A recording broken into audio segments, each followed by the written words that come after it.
دنیا میں کچھ شخصیات ایسی ہوتی ہیں، کچھ لوگ ایسے ہوتے ہیں جو صدیوں میں اور ایک زمانے کے بعد پیدا ہوتے ہیں، اور پھر ان کے جانے کے بعد قیامت تک اس جیسا انسان پھر پیدا نہیں ہوتا۔ ایسے ہی لوگوں میں سے ایک نام ہے اسلام کے دوسرے خلیفہ امیر المؤمنین خلیفۃ المسلمین سیدنا عمر فاروق رضی اللہ تعالی عنہ کا۔ پروردگار عالم نے آپ کو اتنا اونچا مقام عطا فرمایا تھا کہ اللہ کے نبی صلی اللہ علیہ وسلم نے ارشاد فرمایا کہ عمر کی زبان پر اللہ بولتا ہے، یعنی کہ حضرت عمر جو کہتے ہیں اللہ پاک ان کو قرآن کی آیات بنا دیتا ہے، اللہ کو ان کی بولی اتنی پسند آتی ہے۔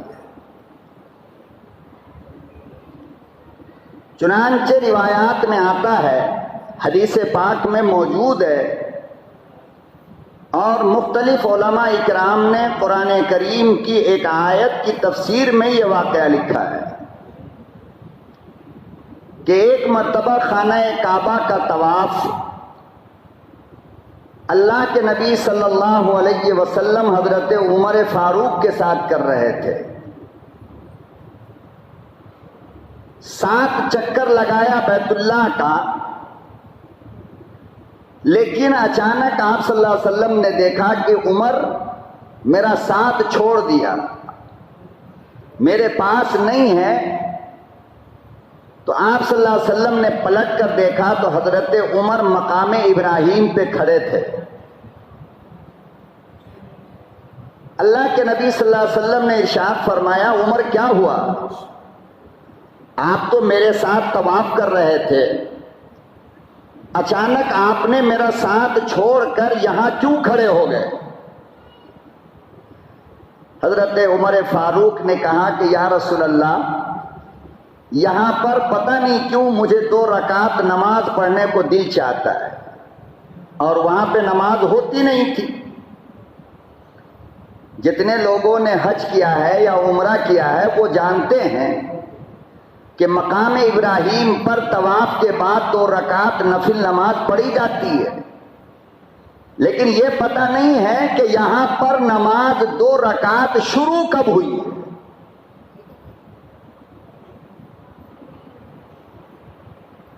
تو حضرت عمر کی زبان سے یہ نکلا کہ میرے آقا میرا دل چاہتا ہے میں یہاں پہ 2 رکعت نماز پڑھوں۔ تو آپ صلی اللہ علیہ وسلم نے فرمایا کہ عمر، نماز کب پڑھنا ہے، کہاں پڑھنا ہے، کتنی رکعت پڑھنی ہے، یہ میں فیصلہ نہیں کرتا، یہ فیصلہ اللہ کرتا ہے۔ میں اپنی مرضی سے تمہارے کہنے پر نماز کیسے پڑھوں؟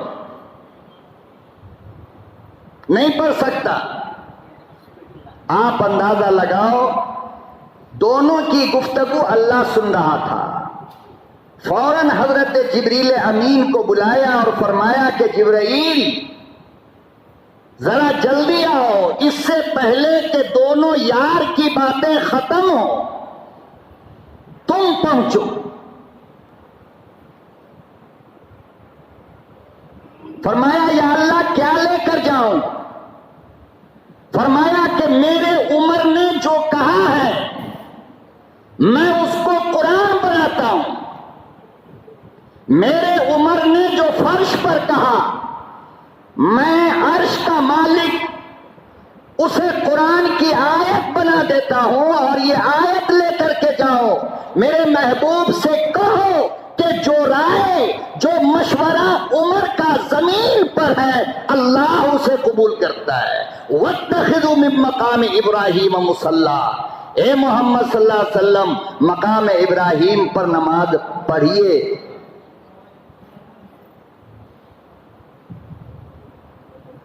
دیکھو عمر جو کہہ رہے تھے قرآن بن کر آیا نہیں آیا، اور قیامت تک جب تک یہ قرآن رہے گا، عمر کی یاد رہے گی، جب تک آپ مقام ابراہیم پہ 2 رکعت نماز پڑھو گے آپ کو عمر کی یاد آئے گی۔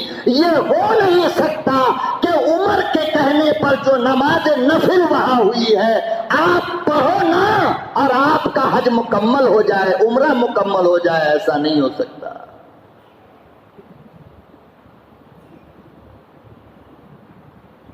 ہم لوگ بازو کے گھر میں اگر کچھ بولیں تو حال میں بیٹھا ہوا بیٹا نہیں سنتا ہے، ہماری باتیں ہماری بیوی نہیں سنتی ہے، ہماری باتیں ہمارا غلام نہیں سنتا ہے، ہماری باتیں ہمارے بچے نہیں سنتے، ہماری باتیں ہمارا طالب علم نہیں سنتا ہے۔ عمر کتنا اونچا ہے کہ وہ زمین پر جو بولے آسمان والا اس کو قرآن بناتا ہے۔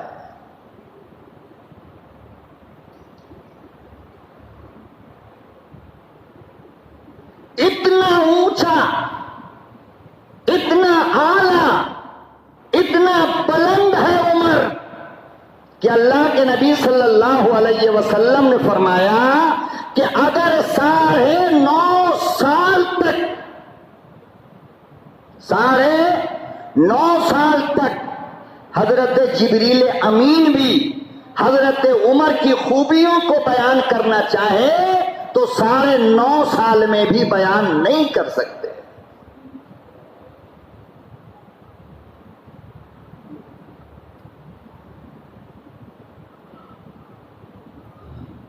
آج تک دنیا میں عمر جیسا پھر نہیں آیا اور قیامت تو آ سکتی ہے مگر عمر کے جیسا آدمی نہیں آ سکتا ہے۔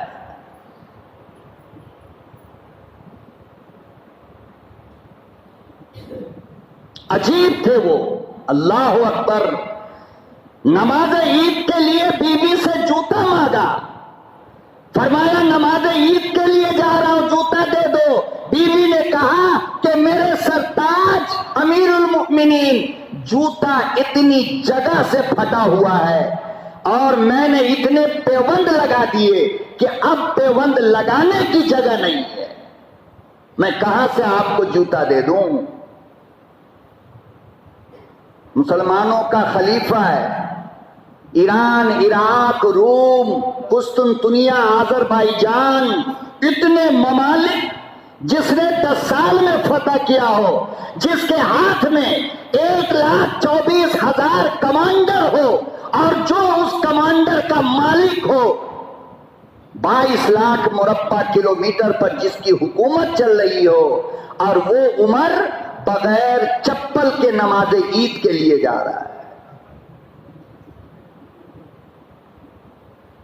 ہمارے تو 3 چپل ہوتے ہیں الحمدللہ، باہر پہننے کا الگ، باتھ روم میں پہن کر جانے کا الگ، پھر شادی وغیرہ میں جانے کا الگ، اور میرے عمر کے پاس نماز عید کے لیے چپل نہیں ہے، ننگے پاؤں گیا ہے۔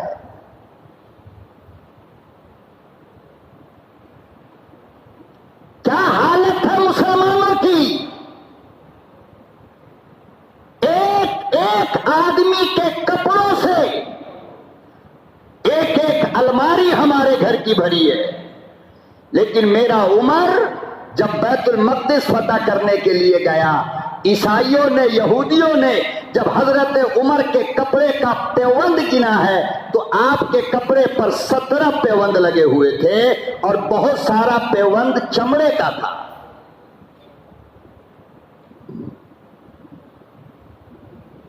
اور وہ پیوند جو لگا تھا، وہ جو ٹانکا گیا تھا تو دھاگے سے نہیں بلکہ کیکر کے کانٹوں سے ٹانکا گیا تھا، دھاگا اور سوئی بھی نہیں۔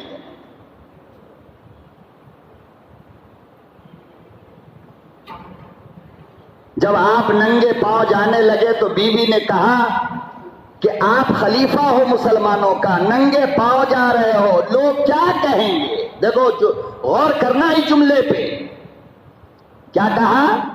لوگ کیا کہیں گے؟ حضرت عمر غصے میں آ گئے، فرمایا خاموش ہو جا، لوگ کیا کہیں گے؟ خدا کی قسم میں نے آج تک زندگی میں کبھی بھی کوئی کام اس لیے نہیں کیا کہ لوگ کیا کہیں گے، میں نے جب بھی کوئی کام کیا ہے تو اس لیے کہ اللہ کیا کہے گا۔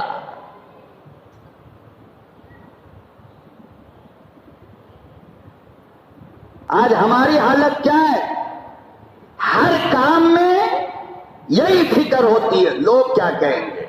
اگر شادی میں مسجد میں ہم نے نکاح پڑھا لیا اور مسجد کے صحن میں بارات کو ہم نے دسترخوان بچھا کر کھلا دیا تو بیوی کہے گی لوگ کیا کہیں گے؟ کہتی نہیں کہتی؟ تھوڑا سا اگر پرانا کپڑا پہن کر باہر نکل گئے تو بچے کہیں گے ابا نیا پہن لو، لوگ کیا کہیں گے؟ اگر کوئی پیسے والا ہے، مال والا ہے اور کسی بیوہ یتیم غریب بیٹی سے اگر شادی کرنے کو تیار ہو گیا تو خاندان والے کہیں گے سیٹھ صاحب تم اتنے بڑے ہو اور اس کے گھر میں شادی، لوگ کیا کہیں گے؟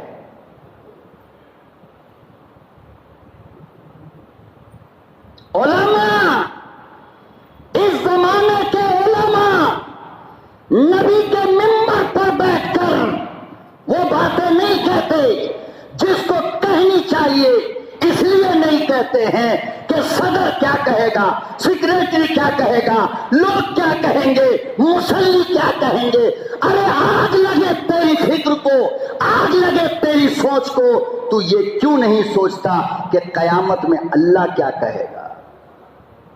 اسی لیے ہماری قوم کو آج صحیح بات معلوم نہیں ہوتی ہے، مولوی ڈرتا ہے، علماء ڈرتے ہیں، لوگ کیا کہیں گے۔ کبھی تیرے دل میں یہ خیال آیا کہ تو اپنی شادی کے اندر یہ ننگا ناچ نچوا رہا ہے، عورتوں کو بے پردہ کر کے شادیوں میں بلاتا ہے، اللہ کیا کہے گا؟ نبی کی سنت زمین پر بیٹھ کر دسترخوان بچھا کر کھانا، تو نے انگریزوں کا سسٹم اپنے شادی محلوں کے اندر تیار کر رکھا ہے، تو نے ایک لمحے کے لیے بھی سوچا کہ اللہ کیا کہے گا؟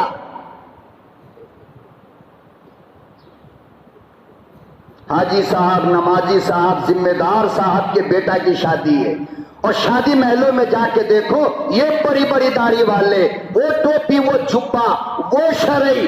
حاجی صاحب کتنے حج کیے ہو؟ ارے اب تک بس 15 حج کیا ہے، کھڑا کھڑا گدھے کی طرح آئس کریم کھا رہا ہے۔ حاجی صاحب سوچ لیا ہوتا نبی کیا کہے گا۔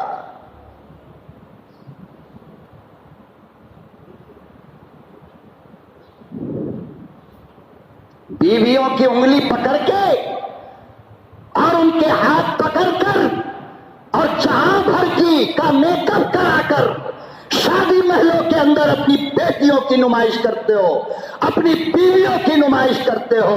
تم نے ایک لمحے کے لیے سوچا اللہ کیا کہے گا؟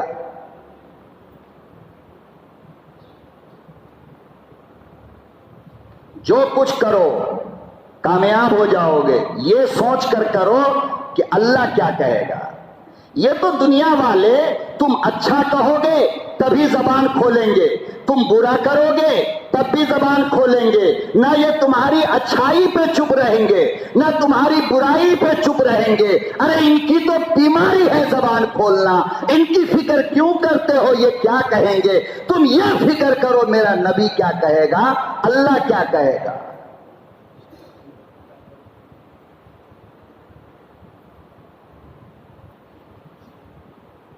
داڑھی کیوں نہیں رکھتے ہو؟ مولانا لوگ کیا کہیں گے؟ ابھی ہماری عمر کیا ہے؟ 15 14 17 سال کی عمر ہے، ابھی داڑھی رکھ لوں، لوگ کیا کہیں گے؟ میرے لال، کبھی تم نے سوچا کہ اس داڑھی پر پیغمبر ہاتھ رکھ کر کے پوچھتا ہے میری سنت کیا ہوئی؟ نبی کو کیا کہو گے؟ کیا جواب دو گے؟ کہ آج اس کی داڑھیوں کو ان نالیوں میں بہاتے ہو جن نالیوں میں کتے سور پیشاب کرتے، تمہیں غیرت نہیں آتی؟ تمہیں شرم اور حیا نہیں آتی؟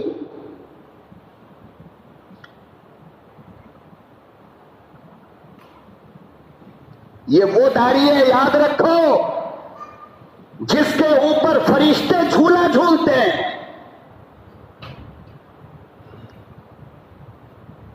فرشتے کھیلتے ہیں، تمہیں نہیں معلوم.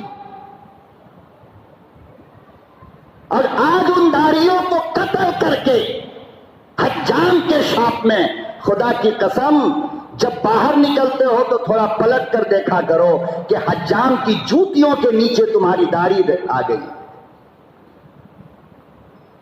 وہ تمہاری داڑھی کو ایسے چادر میں لپیٹ کر دفن نہیں کرتے.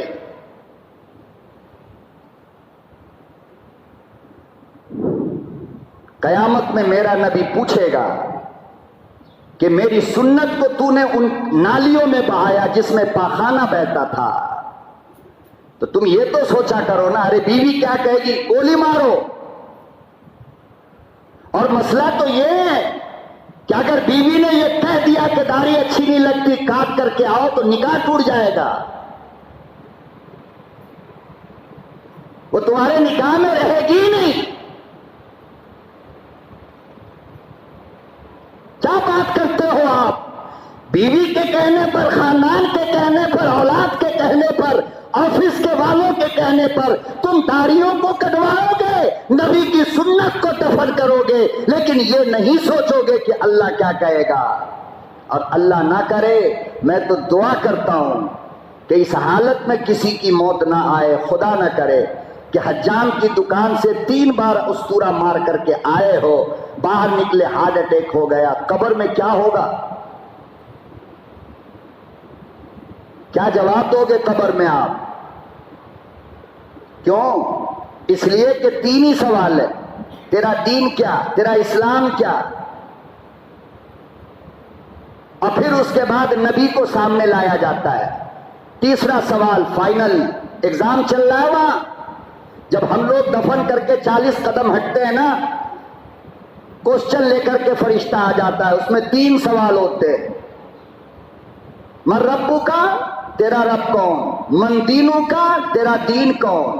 اور تیسرا جو سوال ہوتا ہے وہ یہ کہ سارے پردے ہٹا کر میرے نبی کو سامنے لایا جاتا ہے، اور پھر بندے سے پوچھا جاتا ہے ما ھذا الرجل، یہ کون ہے؟ اب ادھر تو بالکل صاف ہے، آنکھ ملاؤ گے نبی سے؟ ہے ہمت؟ چوری کرنے کے بعد دنیا کی پولیس سے آنکھ نہیں ملا پاتے ہو، اتنا بڑا گنڈا گردی کرنے کے بعد میرے نبی سے آنکھ ملا پاؤ گے؟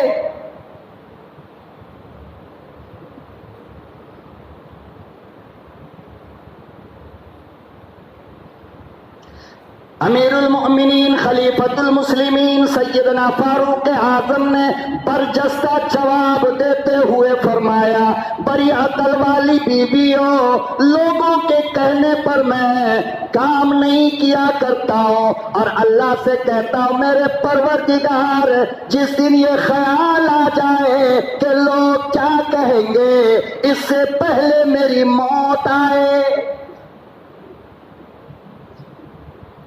کام ہمیشہ وہ کیا کرو جو جس میں اللہ کی رضا ہو، جس میں امام الانبیاء کی خوشی ہو. اللہ کی قسم ہے غلط تم کرتے ہو، نبی کے آنسو گرتے ہیں.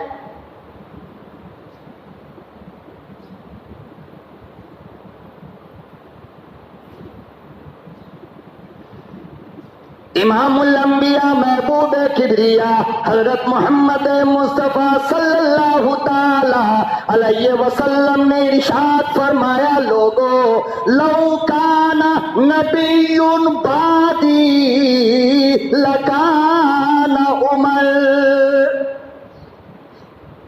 او دنیا کے لوگوں یاد رکھو، اگر میرے بعد کوئی نبی ہوتا، میرے بعد کوئی پیغمبر ہوتا، میرے بعد کوئی رسول ہوتا، میرے بعد اگر اللہ کی کتاب کسی پر آتی تو وہ عمر ہوتا.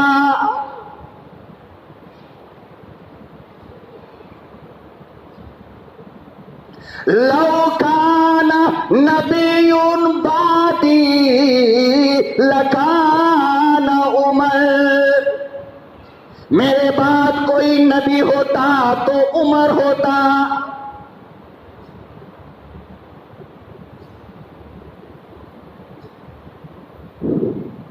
مقام اتنا اونچا ہے، رتبہ اتنا اونچا ہے، اور عاجزی انکساری دیکھو کہ ننگے پاؤں نماز عید کو جا رہا ہے.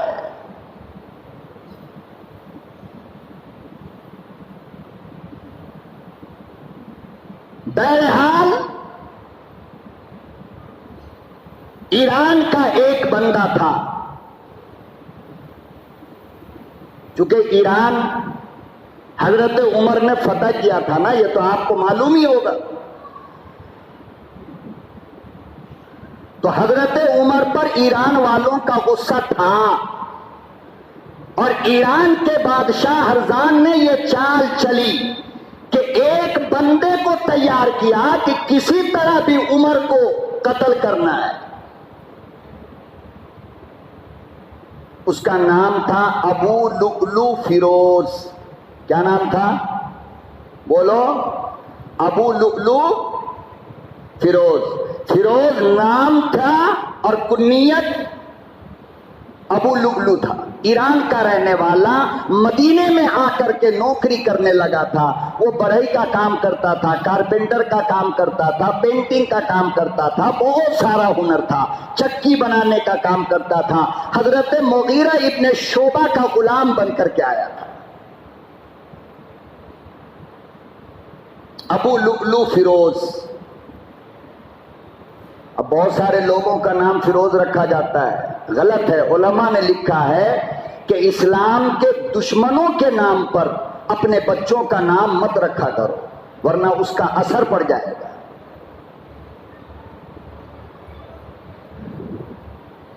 اس لیے فیروز نام ہرگز مت رکھنا اپنے بچوں کا، کبھی بھی نہیں.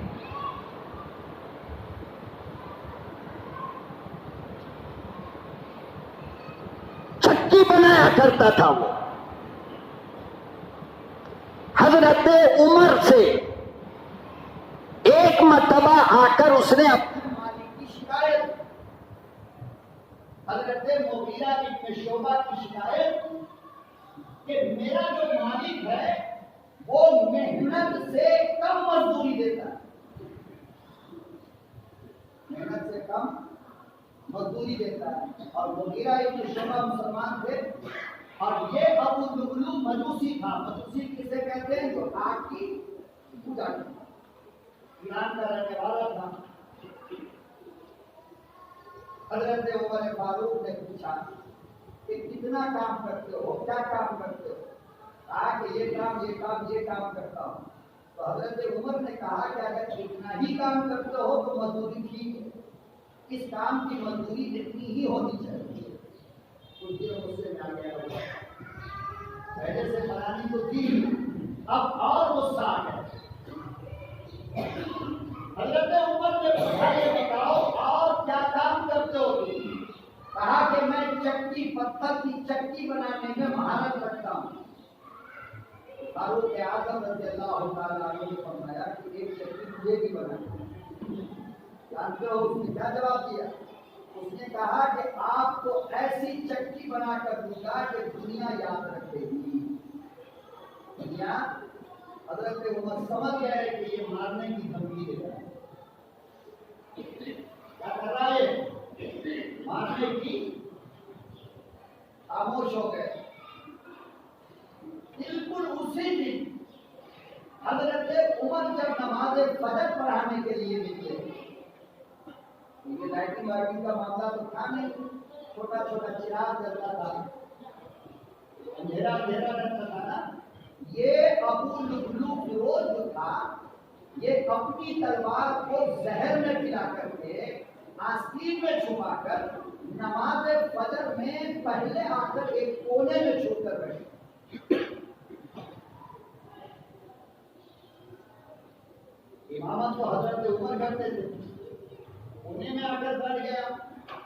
حضرت عمر کی عادت تھی کہ جب گھر سے نکلتے تو راستے میں جتنا گھر پڑتا تھا ہر گھر والے کو نماز کے لیے جگایا، آواز دے کر کے جگایا کرتے تھے. پتہ چلا کہ نماز کے لیے خاموشی سے آنا صحیح نہیں، بلکہ اگر ایمان والے کا گھر راستے میں پڑتا ہو، آپ کا کام ہے کہ آواز دے دو. آنا نہ آنا یہ اس کا کام، اگر آواز ضرور دے دو. کیا پتا تمہاری نماز تو قبول نہ ہو، لیکن تمہارا جگانا اللہ کو قبول ہو.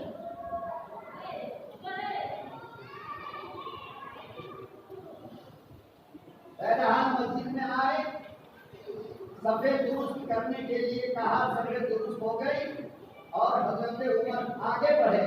ابھی سورہ فاتحہ پڑھی تھی کہ پیچھے سے آ کر کے اس نے 3 حملہ کیا، 3 والی، ایک سر پہ، ایک سینے پہ اور ایک پیٹ میں، جس سے حضرت عمر گری.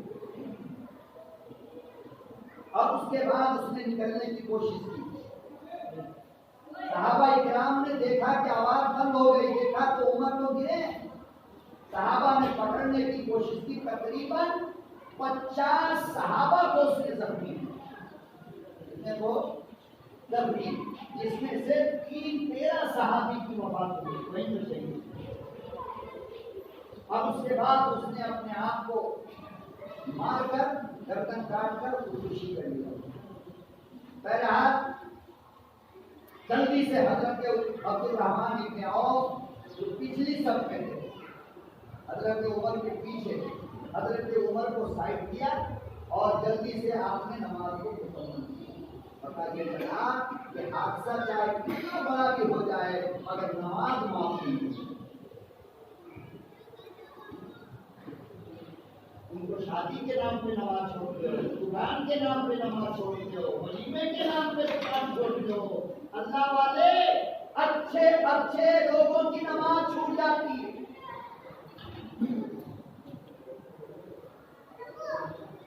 اور ایک دلہن جسے تم آلس کہتے ہو، جب اس نے ایک مرتبہ صبح سویرے بیوٹی پارلر میں جا کر 10-12 ہزار کا میک اپ کرا لیا شادی محل میں جانے کے لیے، تو کیا قسم کھا کر بتا سکتے ہو کہ کس کی بیٹی ہے جو ظہر کے لیے وضو بنائے؟ ہے کوئی جواب؟ کیوں نہیں وضو بنائے گی یہ کہہ کر کہ میرا میک اپ خراب ہو جائے گا. میک اپ خراب ہو تو وضو نہیں، مگر دین خراب ہو رہا ہو تو پتا نہیں. اب پھر ان کے ساتھ جو ان کی چمچیاں ہوتی ہیں تو چھوٹا چھوٹا میک اپ کرتے جاتی ہیں، وہ بھلا کیوں وضو بنائے بھائی؟ پتہ یہ چلا ظہر گئی شادی کے نام سے، عصر گئی شادی کے نام سے، مغرب گئی شادی کے نام پر. اور یاد رکھو مسلمانوں، ایک نماز چھوڑنے کے بدلے 40 سال تک جہنم میں بننا. 40 سال.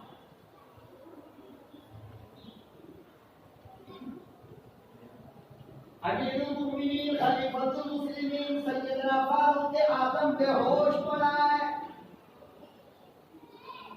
حضرت عبد الرحمن ابن عوف نے کنارہ کیا، نماز مکمل فرمائی. حضرت عبداللہ ابن عباس نے گود میں اٹھایا، کمرے میں لے کر آئے. اللہ کی قسم لکھا ہے مسجد کے محراب سے لے کر عمر کے گھر تک کا راستہ شروع ہو گیا تھا.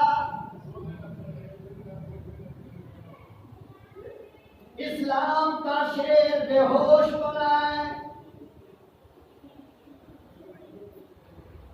مدینے میں کوہرام مچ گیا.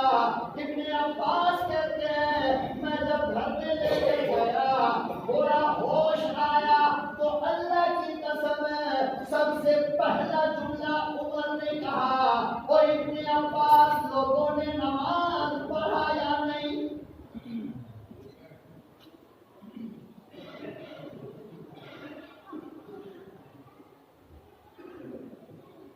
اندازہ لگا کیا مقام ہے نماز کی. آج تم نے مذاق سمجھ رکھا ہے، آج تم بھول بیٹھے ہو نماز بھی کوئی کوئی چیز ہوا کرتی ہے، یاد رکھو امام الانبیاء محبوب کبریا حضرت محمد صلی اللہ علیہ وسلم نے ارشاد فرمایا لوگوں ایمان اور کفر کی علامت داڑھی نہیں ہے، سر کی ٹوپی نہیں ہے، فرمایا کافر کو مسلمان کو اگر پہچاننا ہے یہ دیکھو نماز پڑھتا ہے یا نہیں۔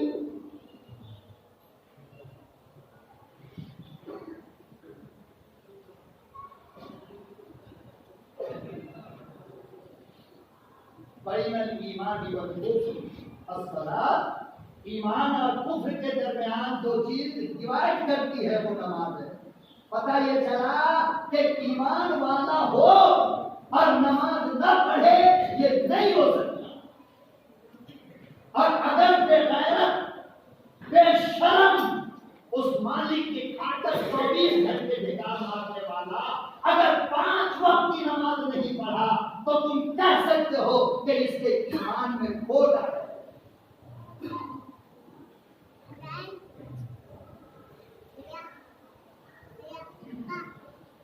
ہوش آیا اور سب سے پہلے پوچھا لوگوں نے نماز پڑھا؟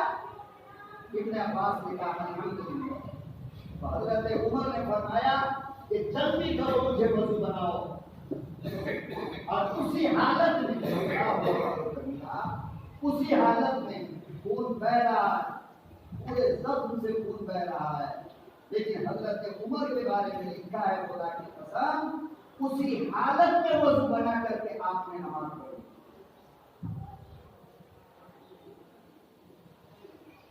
تماشا بنا لیا نماز۔ مسجدوں کو ویران کرنے والے قیامت آ سکتی ہے تمہارا گھر آباد نہیں ہو سکتا۔ اگر اللہ کا گھر ویران ہوگا تو تمہارا گھر بھی سلامت نہیں رہ سکتا، اور کوئی دنیا کا ولی، کوئی دنیا کی دعا تمہاری قبر کو آباد نہیں کر سکتی، تمہاری قبر کو روشن نہیں کر سکتی۔ اگر گھر آباد رکھنا چاہتے ہو، اپنی قبر کو خوبصورت بنانا چاہتے ہو تو رب کی عدالت میں سجدہ کرنا سیکھو۔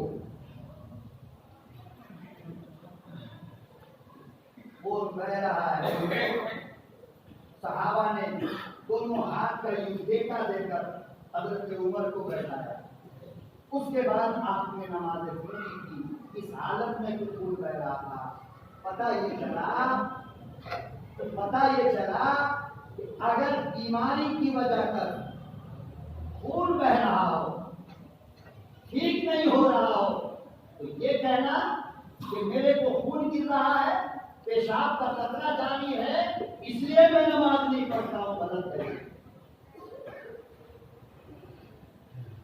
علماء نے لکھا ہے فقہ کی کتابوں میں، مسئلے کی کتابوں میں، کہ عورت کے ناپاکی کی مدت، آخری مدت کم سے کم 10 دن ہے، 3 دن اور زیادہ سے زیادہ 10 دن۔ اس سے زیادہ عورت مہینے میں ناپاک نہیں رہ سکتی۔ فرمایا کہ 10 دن کے باوجود، اور سے سننا، غلط جا کر مت پوچھنا بات، کم سے کم مدت اس کے ناپاک رہنے کی 3 دن، زیادہ سے زیادہ مدت اس کے ناپاک رہنے کی 10 دن، لیکن 10 دن کے باوجود بھی اگر اس کا فرق بند نہیں ہوتا، خون بند نہیں ہوتا، اب نماز معاف نہیں ہوگی، اب اسی حالت میں اس کو نماز پڑھنا پڑے گا، چاہے خون مصلی پر گرتا ہو۔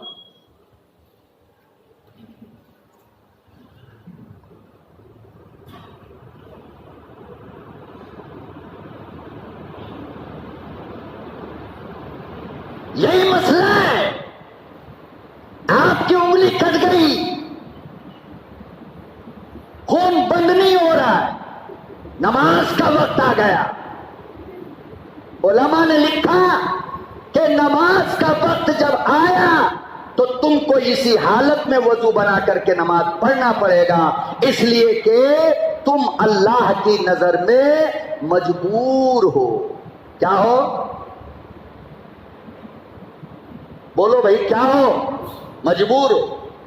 تو امیر المؤمنین سیدنا فاروق اعظم رضی اللہ تعالی عنہ نے اسی حالت میں نماز پڑھی۔ لوگ گئے شہر سے حکیموں کو بلا کر لائے، ڈاکٹروں کو بلا کر لائے کہ امیر المؤمنین زخمی ہو گئے. ڈاکٹر آئے, حکیم آئے, منہ میں دوا رکھا, لیکن ادھر منہ میں دوا رکھا اور ناف کے نیچے جہاں پر زخمی کیا گیا تھا وہاں سے نکل کر باہر آ گیا. حکیموں نے کہا کہ امیر المومنین وقت آ گیا ہے. حضرت عمر نے کہا کہ الحمدللہ, اللہ کا شکر ہے, میں تیار ہوں. حدیث کی کتابوں میں آتا ہے اپنے لگتے جگر نور نظر عبداللہ ابن عباس کے گود میں سر رکھے ہوئے تھے. فرمایا عبداللہ میرا سر زمین پہ رکھ دو,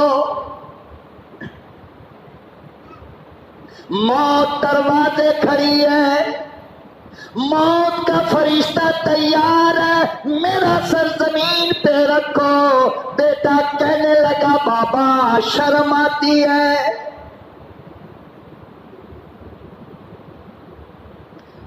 پھر فرمایا عبداللہ میری بات مانو, میرا سر زمین پہ رکھو. عبداللہ روتے جا رہے ہیں, ہمت نہیں ہوتی ہے.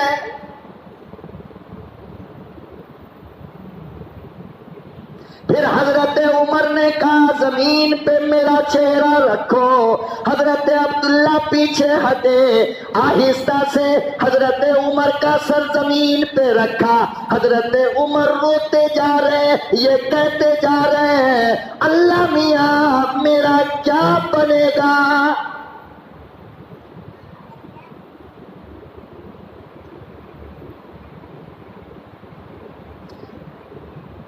روتے جا رہے, کہتے جا رہے میرے پروردگار میں تو بڑا مجرم ہوں, میری کیا حالت بنے گی. مرنے سے ڈر نہیں لگتا, مگر قیامت میں کیا ہوگا, قبر میں کیا گزرے گی.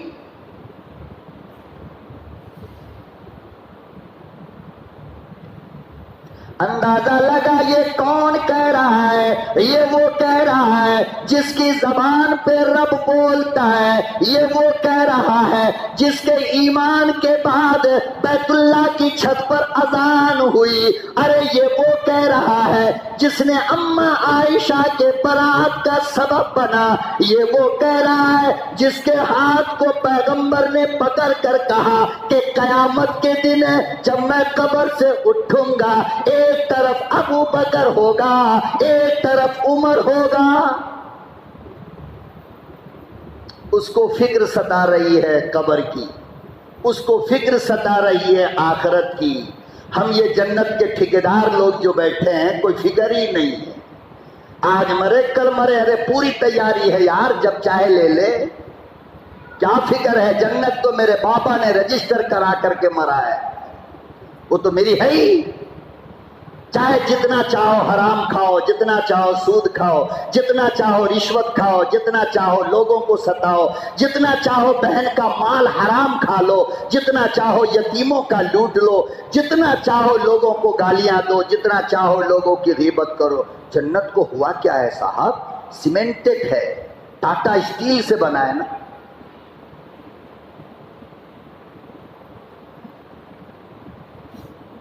بڑی گہری نیند میں مسلمانوں سو رہے ہو, بہت گہری نیند میں, جاگو.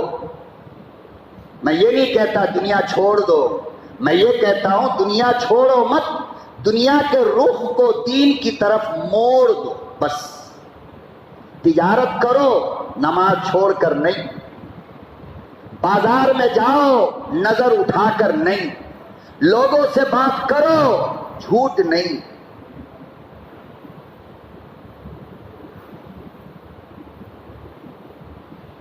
حضرت علی آ گئے, حضرت حسن آ گئے, ساتھ میں دونوں باپ بیٹا.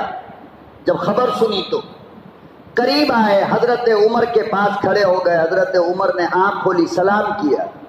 فرمایا امیر المؤمنین موت سے ڈر کے روتے ہو؟ فرمایا کہ رب کعبہ کی قسم موت کا ڈر نہیں, موت کے بعد والی منزل کا ڈر لگ رہا ہے کہ پتہ نہیں میرا کیا ہوگا.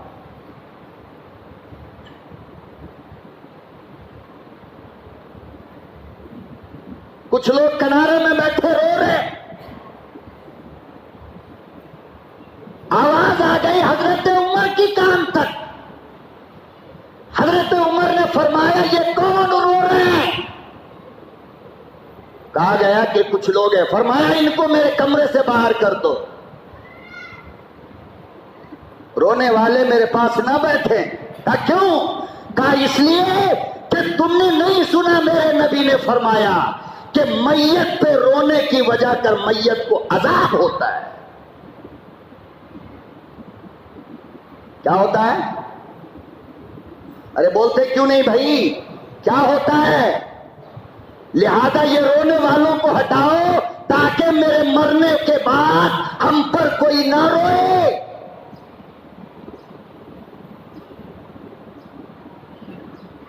آج کیا ہو رہا ہے؟ سرانے میں، پتانے میں، دائیں طرف بائیں طرف، آگے پیچھے، سوائے ہا ہو کے کچھ ہو ہی نہیں رہا ہے.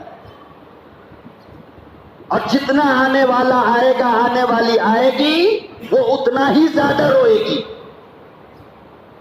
اور اللہ کے نبی نے فرمایا تیرے رونے کی وجہ کر تیری میت کو عذاب میں ڈالا جاتا ہے، سزائیں دی جاتی ہیں. اور ہمارے یہاں سمجھا جاتا ہے جو جتنا زیادہ روئے گا نا اتنی محبت ہے اس کو. اور میں کہتا ہوں جو جتنا زیادہ روئے سمجھ لو وہ اتنا ہی والا دشمن ہے اس کا. یہ میں کہہ رہا ہوں یہ. ارے کون بیوی چاہے گی کہ میرے شوہر کو عذاب ہو؟ کون بیوی چاہے گی کہ میرے شوہر کو سزا دی جائے؟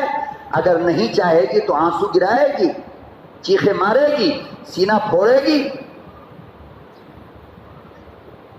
اب تو میت پہ رونا بھی ایک رسم بن گیا ہے. قسم کھا کے کہہ رہا ہوں میں، رسم بن گیا ہے.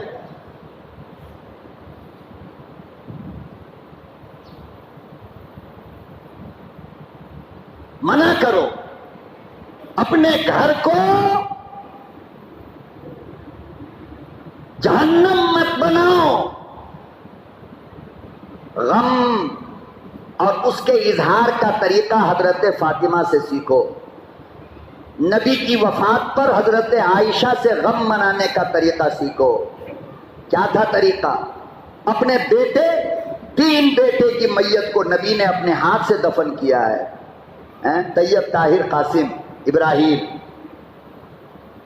3 بیٹے کی میت کو اپنے ہاتھ سے دفن کیا. نبی رو رہا تھا، ہاں آنسو گر رہے تھے مگر خاموشی کے ساتھ، آواز سے نہیں.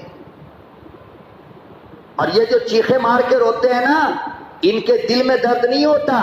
جس کے دل میں درد ہوتا ہے اس کی آواز نہیں نکلتی.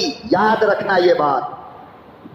وہ خاموشی میں کسی کنارے کھڑا ہو کر کے چپ چاپ آنسو گرا رہا ہوگا، روئے گا نہیں. کیوں؟ اس لیے کہ دوست کی میت ہے یار، اگر میں روؤں گا میرے دوست کو عذاب ہو جائے گا.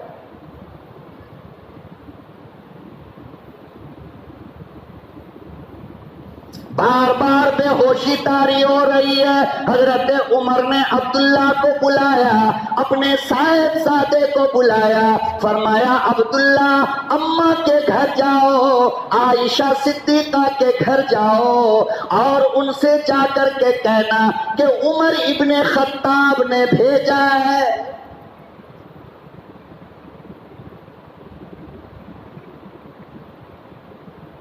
فرمایا کہ اماں کے دروازے پہ جا کر کہنا عمر نے بھیجا ہے، یہ مت کہنا امیر المؤمنین نے بھیجا ہے. فرق سمجھ رہے ہو؟ یہ مت کہنا کہ خلیفہ کا بیٹا ہوں، خلیفہ نے بھیجا ہے، بلکہ یہ کہنا کہ عمر نے بھیجا ہے. سمجھ رہے ہو بات کو؟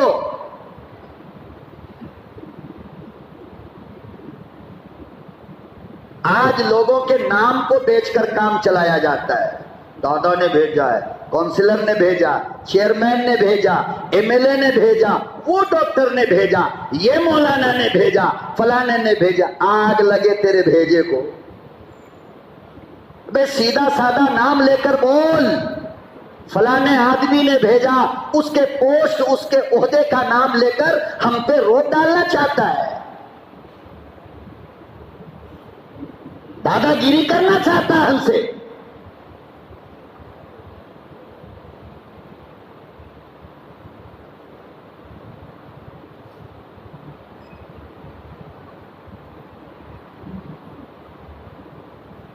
فرمایا عبداللہ یہ مت کہنا جا کر کہ امیر المؤمنین نے شہنشاہ نے بھیجا ہے، بلکہ جا کر کے کہنا کہ خطاب کے بیٹے عمر نے بھیجا ہے. جب عبداللہ دروازے پر گئے تو دیکھا کہ اماں بیٹھی ہوئی اکیلے میں رو رہی ہے، آواز نہیں ہے مگر یوں دامن پھیلائے جو بیٹھی ہے. تو عبداللہ ابن عمر کہتے ہیں کہ میری آنکھوں نے دیکھا کہ اماں کا پورا دامن گیلا ہو گیا تھا، پانی ٹپک رہا تھا، اتنا رو رہی تھی. اور کیوں نہ روئے امام الانبیاء محبوب کبریا حضرت محمد مصطفیٰ صلی اللہ تعالی علیہ وسلم نے ارشاد فرمایا عمر، ارے کسی کی موت پر اس کا باپ روئے گا، کسی کی موت پر اس کی اماں روئے گی، کسی کی موت پر اس کا یار روئے گا، کسی کی موت پر اس کی بیٹی روئے گی. میرا عمر جب تو دنیا سے جائے گا تو محمد کا اسلام روئے گا.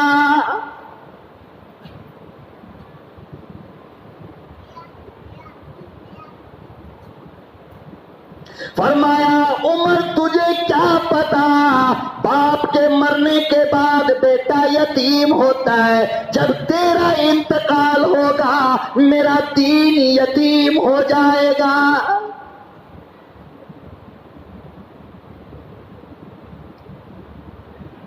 اسے یاد کرتی جا رہی ہے، اماں روتی جا رہی ہے. حضرت عبداللہ ابن عمر پہنچے، دروازے پہ دستک دیا، آواز آئی کون؟ کہنے لگی اماں میں عبداللہ ہوں. جلدی سے مائی آئی، دروازہ کھولا، آواز نہیں نکل رہی تھی. سلام کیا، فرمایا بیٹے کیسے آنا ہوا ہے؟ اب اگلا جملہ سننے سے پہلے ایک بات سن لو، چونکہ آپ لوگ جانکار زیادہ ہو، میں پھر بھی یاد دلا دیتا ہوں، بھول گئے ہوگے. نبی کی جو قبر ہے وہ اماں عائشہ کے کمرے میں ہے. کہاں ہے؟ بول لو بھائی، کہاں ہے؟ بول لینے سے یاد رہتی ہے بات. اماں عائشہ کے کمرے میں، سمجھو یہ نبی کی قبر ہے، اور رائٹ سائڈ میں حضرت ابو بکر لیٹے ہوئے ہیں. کون ہے؟ اور حضرت ابو بکر کون ہے؟ اماں عائشہ کے ابا. نبی کون ہے؟ اماں عائشہ کے شوہر. اور ابو بکر کے بازو میں ایک قبر کی جگہ چھوڑی گئی تھی. سمجھ رہے ہو؟ ابو بکر کے بازو میں.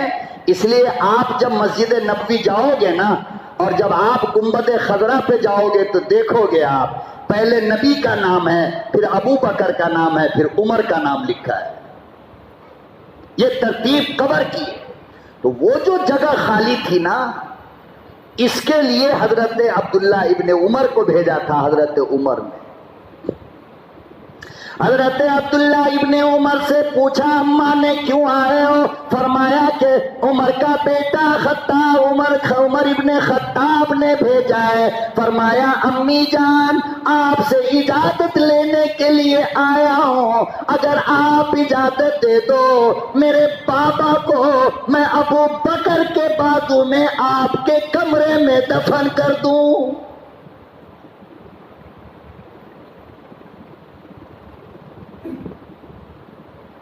اماں کہنے لگی بیٹا وہ تو میں نے اپنے لیے رکھا تھا کہ قیامت کے دن میں بابا کے ساتھ اٹھوں، قیامت کے دن اپنے محبوب کے ساتھ اٹھوں، مگر اس وقت عمر سے بڑا کوئی نہیں، میں اجازت دیتی ہوں.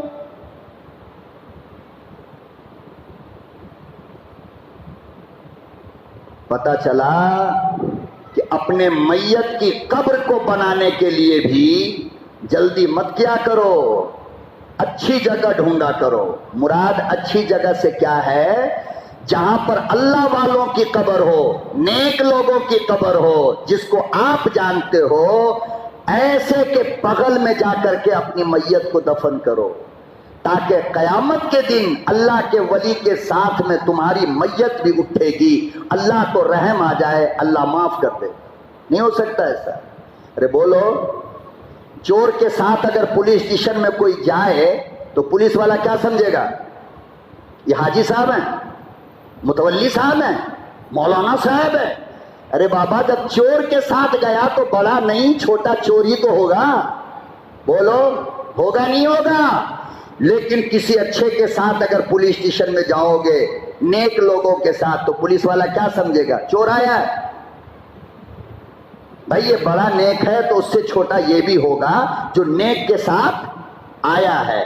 تو قیامت میں جب کوئی بندہ ولی کے ساتھ نکلے گا قبر سے تو اللہ کو رحم نہیں آئے گا.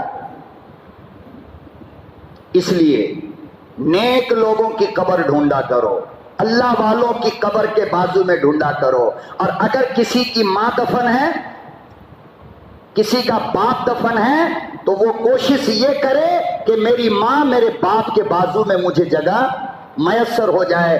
انشاءاللہ العزیز اس سے آگے آئندہ جمعہ کو آپ حضرات سے پھر گزارش کرتا ہوں کہ عقیدہ اگر صحابہ سے مضبوط رکھتے ہو، عمر کا پیار دل کے اندر رکھتے ہو، دین کو سمجھتے ہو، تو ایک جمعے کا 2 گھنٹہ اللہ کے نام قربان کر دو. کیا مشکل ہے؟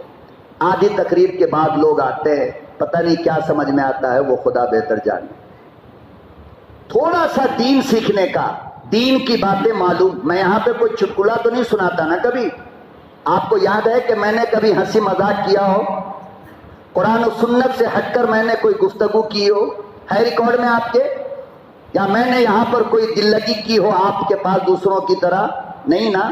خالص دین کی بات جو محنت کر کے اپنی آنکھوں سے دیکھ کر آتا ہوں، آپ کی جھولی میں یہ سوچ کر ڈالتا ہوں کہ شاید کوئی جملہ آپ کی زندگی میں تبدیلی پیدا کر دے، انقلاب پیدا کر دے. اگر پھر بھی ایک عالم کے درد کو آپ نہیں سمجھتے ہو تو اللہ آپ کو سمجھنے کی توفیق عطا فرمائے. وآخر دعوانا ان الحمدللہ رب العالمین.